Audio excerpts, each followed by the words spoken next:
সুব্রত কুমার দাস আমার খুব কাছের প্রিয় একজন মানুষ। তাকে জন্মদিনের শুভেচ্ছা জানাতে পেরে খুব ভালো লাগছে।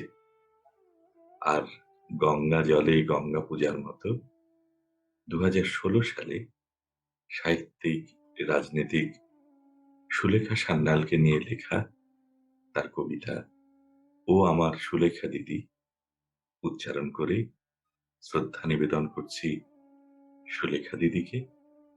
আর জন্মদিনের শুভেচ্ছা জানাই সুব্রত কুমার দাসকে। সুলেখা দিদি, তোমার সাথে আমার প্রথম কবে দেখা হয়েছিল মনে নাই। শুধু এটুকু মনে আছে, প্রথম দেখাতেই আমি বুঝে ফেলেছিলাম তুমি আমার দিদি বটে। কেননা তুমি তো সেই যে কিনা বংশ পরম্পরার জমিদারিকে অস্বীকার করেছিলে কঠিন প্রত্যয়ে, মুষ্টিবদ্ধ হাতে বিরোধিতা করেছিলে নীল চাষিদের ওপর অত্যাচারের, এলাকার কৃষকদের নিয়ে প্রতিবাদ সংগঠিত করেছিলে জমিদারের বিরুদ্ধে। তুমি কি তখন ভুলে গিয়েছিলে ওই জমিদার ছিল তোমার পূর্ব রক্ত? সুলেখা দিদি, কোড়কদির মতো একটা অজ পাড়াগাঁর মানুষ এত অগ্রবর্তী হয় কি করে বলতে পারো? বলতে পারো সে গাঁয়ের নারীরা কিভাবে সূর্যের এমন প্রখর আলো দেখতে পায়? বলতে পারো এক উঠতি তরুণী দল বেঁধে কিভাবে ওদের সূর্য দেখায়? তুমি তো সেই নারী যে নিজেকে মেয়ে মানুষ ভাবনি। আচ্ছা সুলেখা দিদি, ৫০-এর মন্বন্তরের সময় তোমার বয়স কত ছিল? ১৫ ছুঁই ছুঁই? অতটুকু বয়সে তুমি ঝাঁপিয়ে পড়েছিলে না খেতে পাওয়া মানুষদের জন্যে নোঙরখানা বানাতে, প্রখর রৌদ্রে পাড়ি দিয়েছিলে গ্রামের পর গ্রাম। আচ্ছা, তোমার মনে আছে কি ভীষণ এক পদ্ম জন্মেছিল তোমার মনের দেওয়ালে? আর তাই নতুন প্রেমিকের কথাতে স্বামীকে ত্যাগ করেছিলে।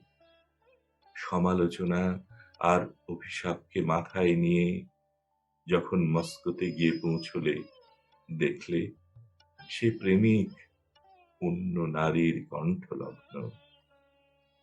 মাত্র ২৬ বছর বয়সে জীবনের সব অভিজ্ঞতাকে ছেনে ছেনে লিখে ফেললে নবাঙ্কুর।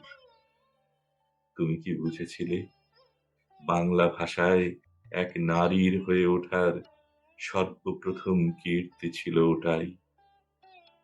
বুঝেছিলে তোমার ওই নবাঙ্কুরই দ্য সিডলিংস টেল নাম নিয়ে বাংলার সীমানা পার করবে একদিন?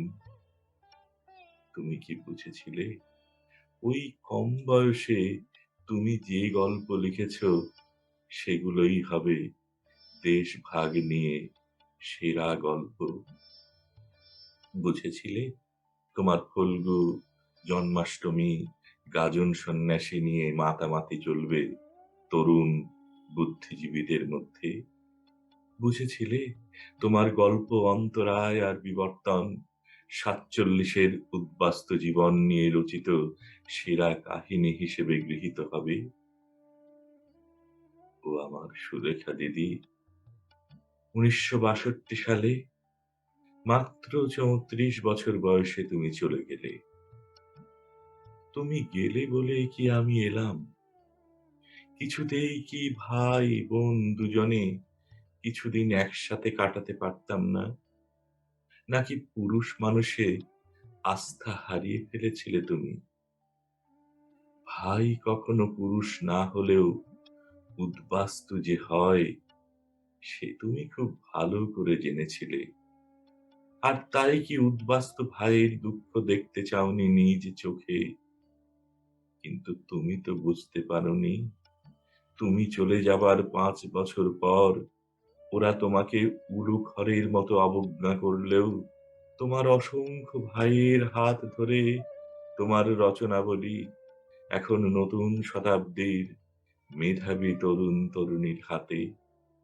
একদিন কোড়কদের কাঁচা মাটির নিচে তারা যখন সুরকির রং খুঁজে ফিরবে, একই সাথে তারা খুঁজে চলবে একজন বিপ্লবীকে আর একজন কথাকারকে, যার নাম সুলেখা সান্যাল, যে কিনা আমার দিদি ছিল।